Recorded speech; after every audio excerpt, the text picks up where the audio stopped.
ஆன்மீக அன்பர்களுக்கு அடியேனின் வணக்கம்.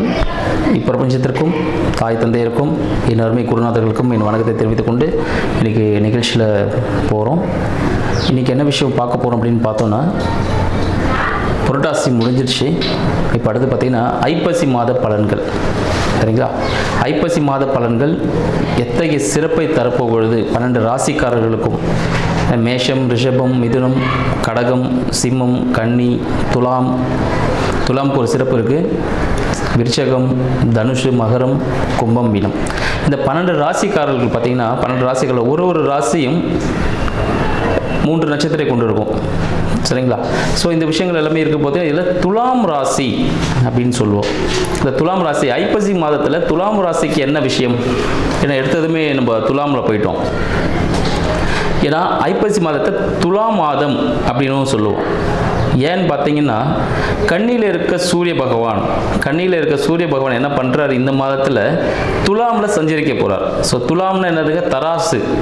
துலாமோட சிம்பிள் பார்த்தீங்கன்னா தராசு. அவங்க எடை போடக்கூடியவர்கள், ஒரு நியாயமாக நடந்துக்கக்கூடிய பர்சன் யாருன்னு பார்த்தீங்கன்னா இந்த துலாம் ராசிக்காரர்கள் சொல்லலாம். துலாம் ராசியோட அதிபதி யார் அப்படின்னு பார்த்தீங்கன்னா, துலாம் ராசியின் அதிபதி சுக்கிர பகவான். 1க்கும் 8க்கும், ரிஷபத்துக்கும் அவர் தான். சரிங்களா? துலாமுக்கும் அவர் தான், ரிஷபத்துக்கும் அவர் தான். 1க்கும் 8க்கும் அதிபதி சுக்கிர பகவான். இப்போ சுக்கிர பகவான் எங்கே இருக்கார் அப்படின்னு பார்த்தீங்கன்னா, கன்னியில் இருக்கிறார். சுக்கிர பகவான் கன்னியில் சஞ்சாரம் பண்ணிட்டு இருக்கார். இப்போ என்ன மாதிரி விஷயங்கள் நடக்கும் இந்த துலாம் மாதத்தில் பார்த்தீங்கன்னா வேறு என்னென்ன விஷயம் நடக்குன்னு பார்த்தீங்கன்னா, கந்த சஷ்டி, சூரசம்ஹாரம், ஸோ இந்த நிகழ்ச்சிகள்லாம் இருக்குது. அடுத்து பார்த்தீங்கன்னா தீபாவளி பண்டிகை, ஸோ அந்த விஷயங்களும் வரப்போகுது. ஸோ இந்த மாதிரி ஒரு சிறப்பு மிக்க ஒரு மாதம் என்னென்னு பார்த்தீங்கன்னா இந்த ஐப்பசி மாதம் அடைமழைன்னு சொல்லுவாங்க. ஸோ பருவகாலம் மாற்றம் நிறைய ஏற்பட்டு நிறைய செல்வ செழிப்புகள் கொடுக்கக்கூடிய ஒரு அற்புத மாதமாக இந்த துலா மாதமாக ஐப்பசி நம்ம எல்லாருக்கும் விளங்க போகுது அப்படின்னு தெரிவிச்சுக்கிறேன். சரிங்க, இந்த காலகட்டத்தில் எந்த பகவான் வழிபடலாம், என்ன சிறப்பு? துலாம் மாதம்னாலே சொன்னீங்கன்னா அந்த துலாம் மாதத்திற்குரிய இடம் எது, எந்த கோவில் போகலாம்? பிரசித்தி பெற்ற கோவில்னா ஸ்ரீரங்கம். சரிங்களா? ஸ்ரீரங்கம்னாலே சுக்கிரன் ஸ்தலம் அப்படின்னு சொல்லுவாங்க. சுக்கிரனோட ஆதிக்கம் மிக்க ஒரு ஸ்தலம் எதுனா ஸ்ரீரங்கம் அப்படின்னு சொல்லலாம். இந்த துலாம் ராசிக்காரர்கள் துலாம் மாதத்தில் ஸ்ரீரங்கம் சயன கோல பெருமாள், சரிங்களா, சயன கோலத்தில் இருப்பார். அங்கே போய் பண்ணும்போது, அங்கே போய் பூஜிக்கும் போது என்ன நடக்கும்? செல்வ சௌபாக்கியங்கள் அனைத்துமே கிடைக்கக்கூடிய ஒரு அற்புத மாதமாக இந்த துலா மாதம் திகழ்கிறதுன்னு சொல்லலாம். இந்த துலாம் மாதத்தில் என்னென்ன பண்ணலாம், என்ன செய்யலாம், 12 ராசிக்காரர்களுக்கு என்ன விதமான ராசி பலன்கள் நடக்க போகுது, என்ன சாதகமான பலன்கள், கடந்த மாதத்தில் என்ன விதமான பாதக பலன்களை நீங்கள் அனுபவிச்சிருந்தீங்களோ அதுக்கு என்ன ஒரு பிராயச்சித்தம், ஒரு நல்ல பலன்கள் இந்த மாதத்தில் கிடைக்க போகுது அப்படின்ற விஷயங்களில் இப்போ நம்ம போகலாம். மீனராசி அன்பர்களுக்கு அடியேனின் அன்பு வணக்கம். மீனராசி அன்பர்களுக்கு இந்த ஐப்பசி மாதம் எத்தகைய சிறப்பான பலனை தரப்போகிறதோ இல்லை சாதகமாக பாதகமான இப்போ நம்ம பார்த்துருவோம். சரிங்களா? மீனராசி அப்படின்னு சொல்லும் போது பார்த்தீங்கன்னா மீனத்தின் அதிபதி குரு பகவான் சொல்லலாம். 1க்கும் 10க்கும் அதிபதி குரு பகவான். மீனராசினால இரட்டை மீன் தான். அவங்க எப்பவுமே பார்த்தீங்கன்னா கூட யாராவது ஒருத்தர் துணைக்கு இருந்துகிட்டே இருக்கணும், இல்லை இவங்க யாருக்காவது துணைக்கு கூட போவாங்க. இது ஒரு அமைப்பாகவே அவங்களுக்கு இருக்கும். ஏன்னா அதுதான் ஒரு சக்ஸஸ்ஃபுல்லான விஷயமும் கூட. தனிப்பட்ட முறையில் போனாங்கன்னா அது அந்த சக்ஸஸ்ஃபுல்லாக கொடுக்காது. கூட யாராவது கூட்டிகிட்டு போகும்போது பார்த்தீங்கன்னா அந்த விஷயங்களை அவங்க ஈஸியாகவே சால்வ் பண்ணிடுவாங்க, அதில் வெற்றி பெறுவார்கள் அப்படின்னு சொல்லலாம்.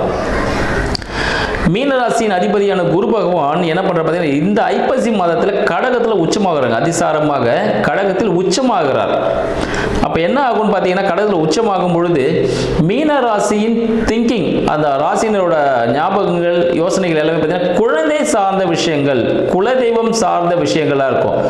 இல்லை ஒரு ஷேர் மார்க்கெட்டில் இன்வெஸ்ட்மெண்ட் பண்ணலாமா, இல்லை பூர்வீகத்துக்கு வீட்டுக்கு போயிட்டு வரலாமா, பூர்வீக வழிபாடு பண்ணலாமா, இப்படின்ற ஒரு யோசனைகள் அதிகமாக இருக்கும். இருதயம் சார்ந்த விஷயங்கள் கூட அவருக்கு யோசனைகள் அதிகமாக, நம்மளுக்கு ஏதாவது பிரச்சனைகள் இருக்கோ அப்படின்னு சொல்லி சில திங்கிங் வந்துட்டு போகும்னு சொல்லலாம்.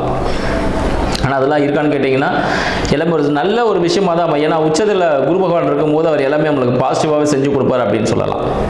அடுத்து உங்களுக்கு வருமானம் சார்ந்த விஷயங்கள் சொல்ல 2க்கும் 9க்கும் அதிபதியான குரு பகவான், 2க்கும் கரெக்ஷனுங்கய்யா,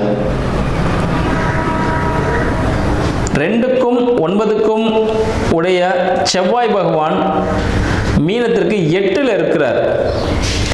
2க்கும் 9க்கும் முடிய செவ்வாய் மீனத்தில் 8ல் இருக்கிறார். 8ல் இருக்கிற செவ்வாய் என்ன பண்றாருன்னு பார்த்தீங்கன்னா, இவரோட வருமானம் சார்ந்த விஷயங்கள், தொழில் சார்ந்த விஷயங்கள் சிறிய பிரச்சனைகளை கொடுப்பாருன்னு சொல்லலாம். வேலை மாற்றம் சரிங்களா ஏற்படுமா? ஏற்படும். இவர் எதாவது வேலை மாற்றம் பண்ணணும்னு நினைச்சாருன்னா தாராளமாக ட்ரை பண்ணலாம் இந்த காலகட்டத்தில். வருமானம் சார்ந்த விஷயங்கள் இவருக்கு சாதகமாக இருக்குமானா மறைமுக வருமானங்கள் வரும். வண்டி வாகனம் மூலமாக, வாடகை மூலமாகவும் சரிங்களா, வேற ஏதாவது இன்வெஸ்ட்மெண்ட் பண்ணியிருப்பார், அது மூலமாகவும் இவருக்கு இப்போ இந்த காலகட்டத்தில் ஒரு வருமானம் வரக்கூடிய ஒரு அமைப்பாக இருக்கக்கூடாது அப்படின்னு சொல்லலாம். தந்தையின் உடல்நிலையில் சிறிய உபாதைகள் ஏற்படும். தந்தைக்கு உதவுவதன் மூலமாக, ஆன்மீக சுற்றுலா செல்லும் மூலமாகவும் சரிங்களா, இல்லைன்னா அறநிலைத்துறைன்னு சொல்லும்போது கோவில்கள் அப்படின்னு சொல்லலாம், அது சார்ந்த ஒரு சுற்றுலா போகும்பொழுதும் இவருக்கு சாதகமான சூழ்நிலை ஏற்படும். அறக்கட்டளைகளுக்கு உதவுவது மூலமாகவும் இவர்கள் சாதகமான சூழ்நிலை ஏற்படக்கூடிய ஒரு வாய்ப்பு இருக்கு. ஏன்னா இவங்க சர்வீஸ் மைண்ட் நிறைய இருக்குங்க. யாராவது ஒருத்தர் கஷ்டப்பட்டாங்கன்னா இந்த மீனராசிக்காரர்களுக்கு மனசு கேட்காது, உடனே உதவி செய்யணும் அப்படின்னு சொல்லிட்டு இருப்பாங்க. இவர்கள் வீடு, வண்டி, வாகனம் இது சார்ந்த விஷயங்கள்ல சிறிய கடன்கள் ஏற்படும். சிறிய ஒரு ஆல்ட்ரேஷன் நடத்துக்கான வாய்ப்புகள் உண்டு. வண்டிகளில் பார்த்தீங்கன்னா நிறைய ஒரு சரி செய்யக்கூடிய ஒரு அமைப்பு. வண்டியை ஒரு சர்வீஸ் விடணும், இது போல விஷயம், சில ஸ்பேர் பார்ட்ஸ் மாற்றணும், இல்லை வீட்டில் சில உடஞ்சி பொருளாக மாற்ற வேண்டியிருக்கும், ஒரு ஆல்ட்ரேஷன்ஸ் பண்ணக்கூடிய ஒரு அமைப்பு இந்த காலகட்டத்தில் மீனராசி அன்பர்களுக்கு ஏற்படும். ஸோ செலவு பண்ணுறதுக்கு கொஞ்சம் ரெடியாக இருங்க அப்படின்னு சொல்லிக்கலாம். ஏன்னா 12 அதிபதி சனீஸ்வர பகவான் மீனத்திலே இருக்கார்ல, அப்போ நம்ம ஏதோ ஒரு செலவுகள் பண்ணணும். என்ன விதமான செலவுகள் பண்ணுவோம்? மனைவிக்கு செலவுகள், நண்பர்களுக்கு செலவுகள் பண்ணக்கூடியது, இல்லை பிஸ்னஸ் பார்ட்னருக்கு செலவுகள் ஏற்படக்கூடிய ஒரு மாதமாக இந்த காலகட்டம் அமையும் சொல்லலாம். அடுத்து 6ஆம் அதிபதியான சூரிய பகவான் 8ல் இருக்காரு. 6ஆம் அதிபதினா நோய், ஏதாவது கடன் இதெல்லாம் அது உச்ச நிலையை அடைய போகிறது. இதுக்கு முன்னாடியே ஒரு சின்ன பிரச்சனையாக இருக்கும், இப்போ உச்ச நிலையை அடைஞ்சு ஒரு சின்ன ஆப்ரேஷனோ இல்லை கோர்ட்டு கேஸ் வழக்குனா அது தீர்ப்பு கிடைக்கும். தீர்ப்பு சாதகமான நிலையில் ஏற்படும் அப்படின்னு சொல்லலாம். இது சாதக நிலையின் மூலமாக இவர் ஒரு அடுத்த நிலைக்கு முன்னேற போகிறார் அப்படின்ற விஷயமும் இவருக்கு ரொம்ப பாசிட்டிவாகவே இருக்கும் அப்படின்னு சொல்லலாம். அடுத்து இவருக்கு திருமணம் சார்ந்த விஷயங்கள். திருமணம் 7ஆம் அதிபதி 8ல் இருக்கார். அப்ப என்ன ஆகும்? ஒரு பிரச்சனைக்குரிய ஒரு வாழ்க்கை துணை இவருக்கு அமையத்துக்கான வாய்ப்புகள் உண்டு. அவர் தந்தை சார்ந்த விஷயம் மூலமாக, தந்தையின் உதவியுடன், தந்தை குடும்பம் வழியாக இவர் பெண் தேடினாலோ கணவன் தேடினாலோ வாழ்க்கை துணை அமையத்துக்கான வாய்ப்புகள் இந்த காலகட்டத்தில் அமையும் சொல்லலாம். இல்லை நண்பர்கள் மூலமாக ஒரு உதவிகள் எதிர்பார்க்கும் பொழுது இவருக்கு அந்த நண்பர்கள் மூலமாக உதவிகள் கிடைப்பதற்கான வாய்ப்புகள் இந்த மாதம் மிக அருமையான மாதமாக இருக்கு. அதன் மூலமாக வாழ்க்கையில் அடுத்த நிலைக்கு உயரத்துக்கு ஒரு நல்ல ஒரு பாசிட்டிவான விஷயங்கள் இவருக்கு நடக்கும் அப்படின்னு சொல்லலாம். இவர் பார்த்தீங்கன்னா என்ன விஷயங்கள்லாம் செய்யலாம்? இவரோட 6ல் அமர்ந்த குரு பகவான் சரிங்களா, 6ல் அமர்ந்து இவருக்கு எல்லா விஷயத்தையும் சக்சஸ்ஃபுல்லாக பண்ணி கொடுக்க போறாருன்னு சொல்லலாம். கேது பகவான் பார்த்தீங்கன்னா இவருக்கு சிம்மத்தில் இருக்காருங்க. 6ஆம் வீட்டில் கேது பகவான் அமர்ந்திருக்கார். கேது பகவான் ஒரு ஞானக்காரகன். இவர் ஏதாவது முயற்சியை தான் ஈடுபட்டார்னா அங்கே ஒரு ஞானம் கிடைக்கும். அப்போ என்னன்னா அங்கே ஒரு தலையில் ஒரு சின்ன பொட்டு வச்சு இந்த விஷயங்கள் இப்படி பண்ணணும் அப்படின்னு ஒரு தெளிவு கிடைக்கக்கூடிய ஒரு மாதம் இந்த மாதம். அந்த தெளிவின் மூலமாக அந்த வாழ்க்கை பயணத்தை அடுத்த கட்டத்துக்கு எடுத்து செல்லும் ஒரு மாதமாகவும் இந்த ஐப்பசி மாதம் விளங்க போகுதுன்னு சொல்லலாம். அடுத்து பார்த்தீங்கன்னா 3க்கும் 8க்கும் அதிபதியான சுக்கிரன் 7ல் இருக்கார். அப்போ புதிய முயற்சியின் மூலமாக ஒரு பிரச்சனையை சந்திச்சு ஒரு சொல்யூஷன்ஸ் கொடுத்து அது மூலமாக இவருக்கு லாபம், வருமானம் ஈட்டக்கூடிய ஒரு மாதமாக இருக்கும். அதே இப்போ டாக்டர்ஸ்லாம் பார்த்தீங்கன்னா ஒரு பிரச்சனை தான், நோயாளி வருவாங்க, ஒரு ஆப்ரேஷன் பண்ணுவாங்க, அதன் மூலயமா அவங்களுக்கு ஹாஸ்பிட்டலுக்கு ஒரு வருமானம் கிடைக்கும். அதுபோல் புதிய முயற்சிகள், கம்யூனிகேஷன்ஸ், இல்லை கமிஷன், புரியுதுங்களா, இல்லை ஆலோசனைகள் வழங்குவது, இதன் மூலமாக ஒருத்தரோட பிரச்சனையை தீர்ப்பதன் மூலமாக அவர் ஒரு வருமானத்தை ஈட்டக்கூடிய மாதமாகவும் இந்த காலகட்டம் உண்டு. ஏன்னா வருமானம் வரத்துக்கு நிறைய விஷயங்கள் இருக்கு மீனராசி அன்பர்களுக்கு இந்த காலகட்டத்தில். செலவுகள் பண்ணக்கூடிய விஷயமும் இருக்கு. செலவுகள் யாருக்கு? மனைவிக்கு பண்ணலாம், அது மிகவும் நல்ல விஷயம் அப்படின்னு சொல்லலாம். ஆடை ஆபரணங்கள் வாங்கி கொடுப்பதன் மூலமாக சுப விரயமாக அதை மாத்திக்கலாம் அப்படின்னு சொல்லலாம். அடுத்து 2ஆம் திருமணத்துக்காக காத்துட்டு இருக்கீங்களா?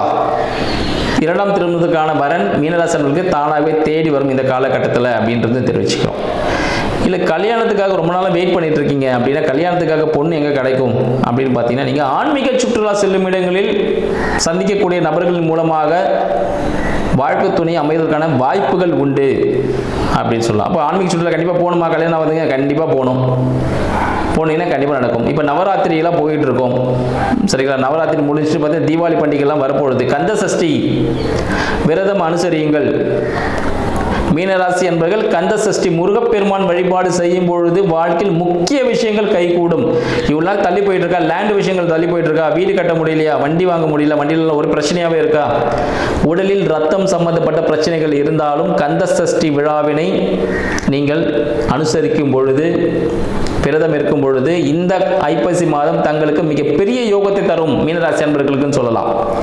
மீனராசி அன்பர்கள் வாழ்க்கையில் வெற்றி பெறணும்னா இந்த மாதத்தில் முருகப்பெருமான் வழிபாடு, சரிங்களா, முருகப்பெருமான் வழிபாடு மிக மிக முக்கியமான ஒரு வழிபாடாக இருக்கணும் உங்களுக்கு. அதன் மூலமாக செவ்வாய்க்கிழமைகளில் இரவு 8 மணிக்கு அகல் விளக்கு ஏற்றி வழிபாடு செய்யுங்கள். கோவில் போகணும்னு அவசியம் இல்லை, கோவில் போனால் போகலாம், கோவில் போக முடியல 8 to 9 இந்த காலகட்டம், 8 மணிக்கு கோவில் மூடிடுவாங்கன்னு நினைக்கிறேன், சரிங்களா. சில கோயில் பிரசித்தி கோயில் 8 மணிக்கு மூடிடுறாங்க, சில அப்படி போக முடியல அப்படின்னும் பொழுது 8 to 9 இந்த காலகட்டத்தில் வீட்டில் மண் அகல் விளக்கு ஏற்றிட்டு அதில் வழிபாடு செய்யும் பொழுது நெய் விட்டு வழிபாடு செய்யணும், பசு நெய் விட்டுட்டு நீங்கள் அதை வழிபாடு, அந்த தீபம் மட்டும் ஏற்றி வச்சு வழிபாடு பண்ணுங்க, நீங்கள் கேட்குற விஷயம் உங்களுக்கு கை கொடுக்கும் அப்படின்னு சொல்லலாம். செவ்வாய்க்கிழமைகள் இரவு 8 மணிக்கு தான், சரிங்களா. இந்த விஷயத்தை பண்ணுங்க, நீங்க கேட்குற விஷயங்கள் எல்லாமே உங்களுக்கு சக்சஸ்ஃபுல்லாக முடிஞ்சு வாழ்க்கையில் வெற்றி பெறும், ஈஸியாக எளிய விஷயங்கள் கை கொடுக்கக்கூடிய மாதமாக இந்த ஐப்பசி மாதம் திகழுதுன்னு சொல்றேன். மிகப்பெரிய யோகத்தை அள்ளக்கூடிய நபர்கள் யாருன்னா இந்த மீனராசி என்பவர்கள் தான். இந்த காலகட்டத்தில் அதை முறையாக பயன்படுத்துங்க, வாழ்க்கையில் வெற்றி பெறுங்கள். நன்றி, வணக்கம்.